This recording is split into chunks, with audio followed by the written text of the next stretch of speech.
Hey guys, welcome back to my channel. My name's Kim and this is Expedition 3 Pages.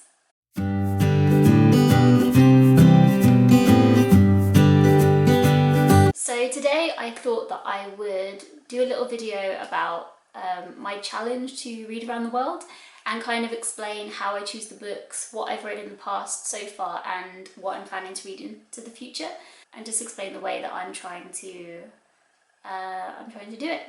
I just want to disclaim in this video that due to the nature of some of the books, there are some like hard-hitting topics in them which may cause some sort of like disturbance depending on what affects you.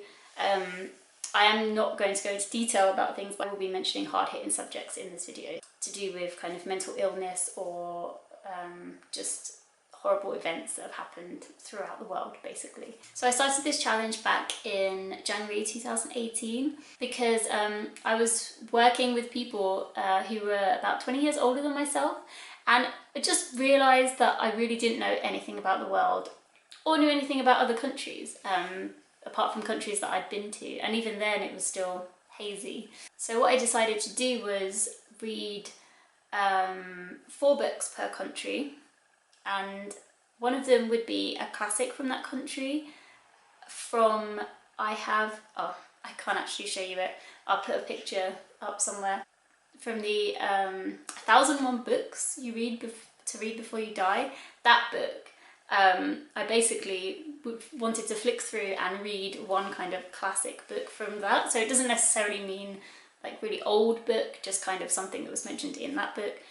Just because I had it and I was like, well, I may as well use it for a reason. So I wanted to pick one classic and one contemporary by authors from the particular country I was reading around. Then I wanted to also include like a history book, so this didn't have to be like the history of said country, but it could be like, I don't know, a particular historical moment that happened, just some like historical background, just something historical that happened in that country. And then the last category that I was kind of wanting to fulfill is to read a book from a female physicist. Now this is not possible for every single country. You know, these books don't necessarily exist about female physicists from every single country. So in the case that there wasn't one, then branch out to either like one about a male physicist in the country, or about just science in the country, or just a biography from someone in that country, if I really couldn't find anything kind of physicsy. I did originally want to keep it sciencey, but that already hasn't happened for one of the countries I've already read.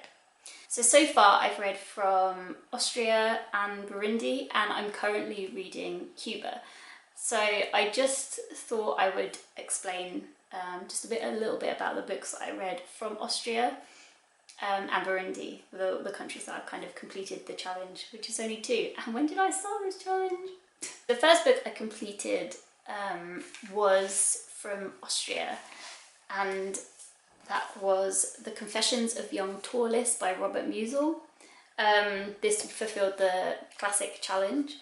And this book follows young Törless, who goes to like a boarding school in Austria. I think he's about 13, 14. I'm not actually sure. I don't remember if it mentions it at all, his age. I gave this book 3 stars in the end. My memory of it is kind of hazy, but it's basically, the themes of it are philosophy and kind of violence and bullying within the school that he goes to. I found it quite a difficult book to grasp because I don't really know much about philosophy, as much as I would love to. I'm not well read about philosophy. I found the language quite heavy going. When he talked about certain philosophers, didn't really necessarily know who they are or what their work meant, which would probably help my enjoyment of the book. And I found the character quite very self-indulgent. Basically, he's this young lad who thinks that he's on the brink of something great, and he's just can't quite grasp what that something great is. And it leads him to kind of take a back seat in reality, and there's some horrible things going on, and he doesn't really do much to kind of stand up for people or protect other people. He's like fully in his own mind. It's definitely a book that I'd like to come back to at some point, because I feel like it probably has more to offer than I got out of it. Just maybe because I couldn't follow the subtext as well as like I probably could if I knew more about philosophy. The second book I read was The Empress and the Cake by Stift, and this book was, I gave it 4 stars. I really enjoyed the reading experience of this because I didn't know anything about it going in, and I felt like that was good. But it kind of basically is about this girl who accepts a piece of cake from an elderly lady. I think they're looking in a shop window at a cake shop, and she offers to buy her a piece of cake. And that's kind of how it begins. And the story is of the friendship, relationship dynamic of these 2 women. It has heavy underlying themes of bulimia and kind of obsession with food and appearance throughout this book, which I don't know if the rep in it was accurate, or if I don't know if the author suffered with bulimia herself. I'm not actually sure, but I found it quite difficult to read in parts. There's ways that she deals with her bulimia, and she's put in situations where she can't deal with it, and she does things that are very uncomfortable. So I don't really want to say much more. Obviously, yeah, it's a hard-hitting kind of subject, and it's not a light read also, in the fact that I felt at the end it was kind of like a horror story, to be honest. It was, but I don't want to give anything away. I think it's better just to read it and experience it yourself. I did write a blog post when I started attempting to write blogs, like when I first started this challenge, and then completely failed at that. And what I wrote in that was, I described it as intriguing, funny, upsetting, and harrowing. So take from that what you will. Also take from the fact that I don't really read horror books, so it's not that harrowing.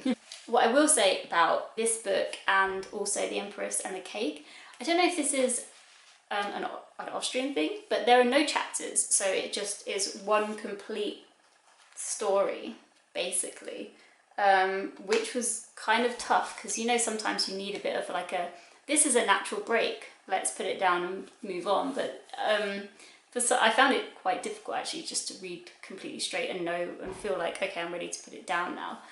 And also in the Empress and the Cake, there were no quotation marks when people were talking, so you had to really get in the groove of like, okay, so now this person's talking, okay, so now this person's talking, okay, wait.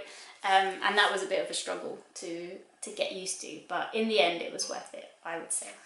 Next up for my Austrian history pick was The Assassination of the Archduke, which is about Franz Ferdinand, who was next in line to the throne of the Austrian-Hungarian Empire. This book was kind of split into 2 parts. So the first part of the book is about Franz Ferdinand's life and how he fought to be with Sophie, his future wife, and the obstacles that they came across doing that. And that really, I felt like, read like a soap opera, because it was crazy, I think. Well, it wasn't crazy, but I never really thought about how royalty of Europe all intermingled and intermarried. Like, I knew it happened, but this was kind of like the soap opera of it playing out a little bit. And I did quite enjoy reading that, to be honest. And then the second part is more the political things that were going on in the world that led up to Franz Ferdinand's assassination. And I did really like it. I gave it 3 stars, and I think I gave it 3 stars because I felt it read in a fairly biased kind of way. It was very, very pro Franz Ferdinand, and that was great, and it made me really like him and really care about him and his family, which was really impactful, obviously, at the end. And I just wanted to keep reading about his family, and there is a bit at the end about his children and their future and things like that. He does have like surviving descendants. It wasn't that long ago, so yeah, but I did feel like there were a few things that these people said this negative thing about him and his family, but it's not true. And I read it so long ago now, but I think I felt it was a bit dismissive, and there was no evidence to back up why they thought they could dismiss these negative views. But overall I did like it, even though I gave it 3 stars. And actually, because I thought about it a fair bit since then, I'm surprised I gave it 3 stars when I went back and checked. So the 4th book I read for Austria was the female physicist book, and I could find one for that, and that was Lise Meitner, A Life in Physics by Ruth, Lewin, Sime. And I loved this book so much. I gave it 5 stars. It was brilliant. I loved reading about Lise Meitner.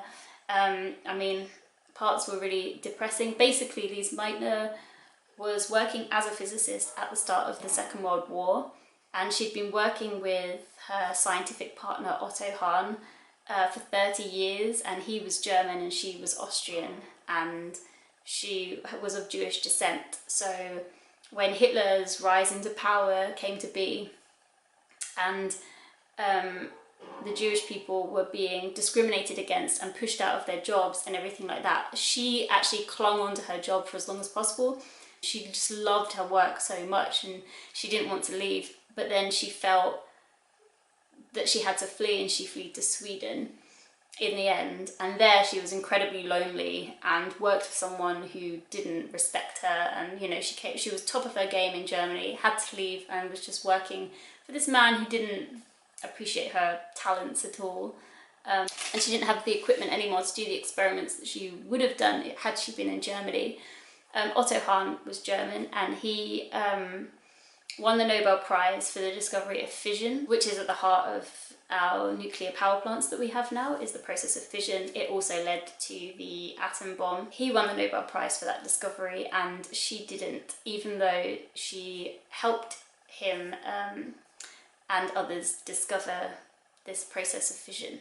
Basically, he was a chemist and she was a physicist, so he performed the experiments and she came up with the theories as to why this could be happening, why the results of his experiments were happening, and it turned out to be because of fission. But I absolutely loved reading this book just about her life. I found there's just parts of the book that were just really emotional as well, like when at the end of the war, when she heard on the radio what the Allies had found going into the concentration camps and all of that kind of stuff, and just her screaming in like shock and horror, and you don't really think, like, people didn't really know, but we know so much about what happened then.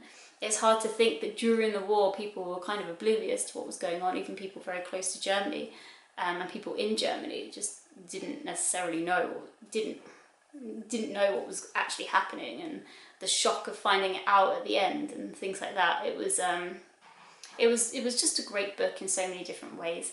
There is a lot of science in it, so they do explain kind of the science and the wrong science as they're going to try and explain what they were actually looking for when they found this, when they discovered fission and things like that.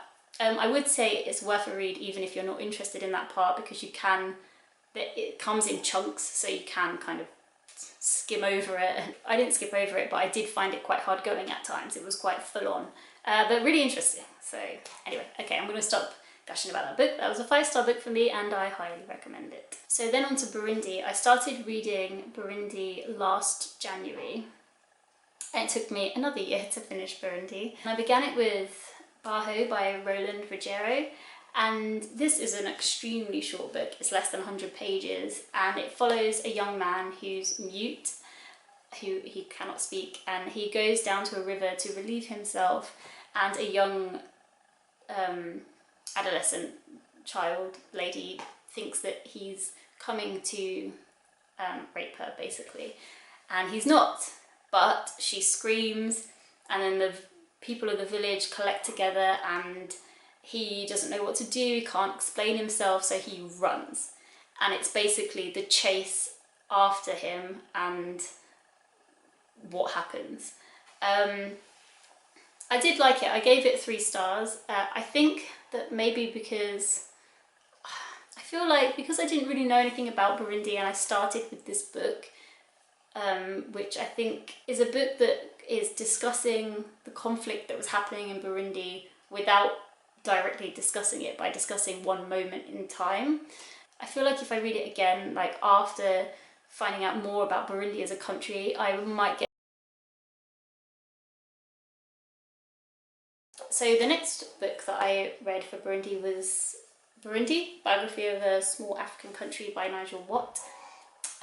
This book takes you through kind of the political upheavals that went on between 1972 to 2007, basically, and kind of describes the life there and the people and the Hutus and the Tutsis and the Twas, who are people who all live in Burundi together, usually in like mixed kind of communities as well. The conflict that happens in Burundi is typically between the Hutus and the Tutsis. There's a lot of violence that's happened in the past between these two communities, and this book kind of goes a little way as to just to talk about the events that have happened.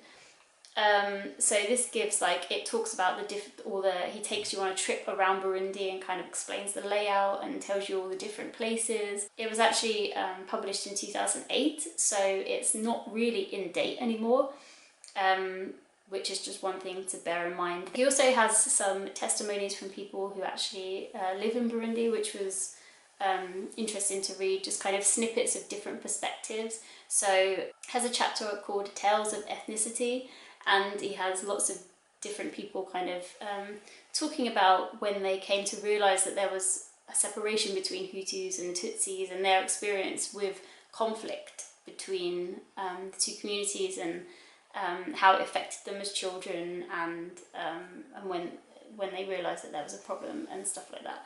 And I found that really good, you know, because he's not actually Burundian, so it was good to read from a perspective of a local, basically. But yeah, I did find this book interesting. There were some dry elements to it, and there was chapters at the end where he just goes on and on about different charities and things like that. And, you know, it was interesting. I did read it, but it was a little dry in parts. He does talk about kind of some popular culture as well, though. He did mention some singers from Burundi and things like that. And he talked about a lady called Margaret Barankitsi. I'm not sure if I'm pronouncing that correctly, but she's a lady who saw 72 people be killed in front of her, but she refused to kind of let it push her down, and she pushed forward and she went on to save thousands of people, and set up like community centres for people and things like that. I found a TED talk from her, which I'm going to link down below, so check that out. She just seems like an amazing person. But I think sadly, due to the ongoing conflict, she actually has had to relocate to Rwanda. I'm not sure if that's completely up-to-date information, but I think that's what she talks about in her TED talk, so definitely check that out. Yeah, so overall, a very interesting read, and I gave it 4 stars. Next up is another contemporary novel called Small Country by Gaël Faye. And this follows a young boy who's from quite a wealthy family in Burundi. His father is from France and his mother is from Rwanda, and they live in a rich area within Burundi. And it describes his like fun childhood with his friends and the joy that he found from growing up in Burundi and everything like that, to the conflict kind of coming to his doorstep. And how that impacts him and his friends and their family and what it means for the future. And I read this and I gave it 5 stars. I really enjoyed it at the time, but I have found that details of it have disappeared from my brain. There's one bit that's happened at the end that does still haunt me a little bit, which was quite an upsetting part of the book to read. But I really think this did help, the fact that I read the Burundi biography first, to kind of have a richer, deeper understanding of what was going on. So when he mentioned a political figure, then I would have the context in which to kind of place him in my head. Even if I didn't remember exactly, I still was like, okay, I remember him from the biography, and that really helped to kind of place it in time and stuff. But yeah, I do highly recommend this. I gave it 5 stars. So the last book I read was This Voice in My Heart by Gilbert Tuhabonye. This is a biography of a guy who lives now in America, but he grew up in kind of farmlands of Burundi and had a very rich and lovely childhood, basically. And then he moves to Kibimba and goes to basically secondary school there. Moves away from home to study. He becomes a really fantastic runner. He wins lots of races at school, and he's really smart, and he becomes kind of like the top boy of his school, basically. And then one day he and his school friends are the victims of a massacre that happens, and he is the lone survivor of his school friends that were attacked. This is a true story, so it's his memoir of what happened to him, basically. And as you can imagine, this is an incredibly hard read, like in particular, obviously, about the day of the massacre. How this book is laid out is there's a chapter about his life, and then there's a small chapter about part of the day of the massacre, and then another chapter of his life, and so on and so on. And I feel like because it's laid out kind of alternating between, you get some lighter reading in between the heavier day of the massacre, basically, which does help being able to kind of get through it, because he doesn't hold back with his descriptions, and it's full on, basically.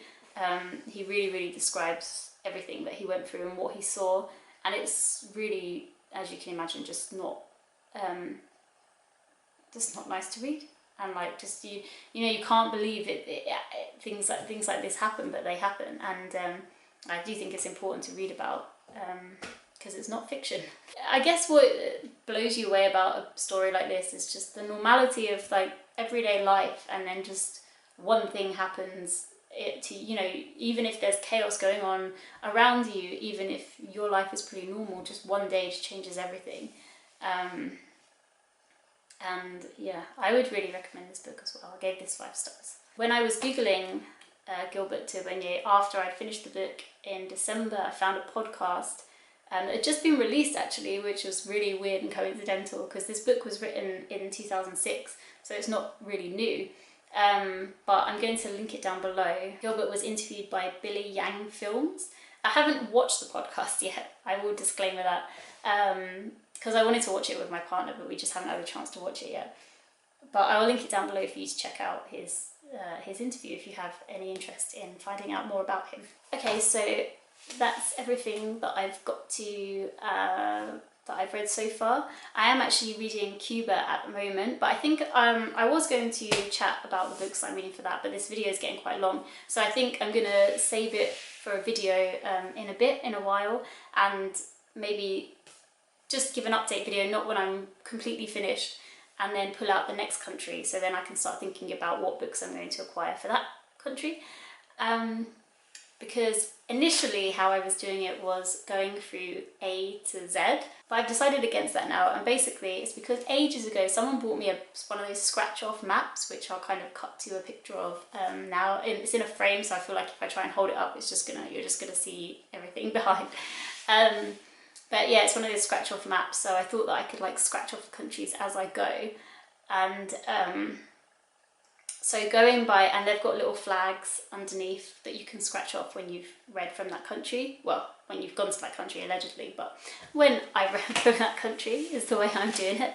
So what I'm in the process of doing now is making little making a big TBR jar of countries, and because on the map that I have, you can scratch off different provinces in Canada and states in America, and Australia. I'm not sure what they're called in Australia. I've also going to include in the TBR jar the different states rather than just America, Australia, Canada, because they are quite big places. I'm not going to do it with the other countries just because on the map they don't have that anyway.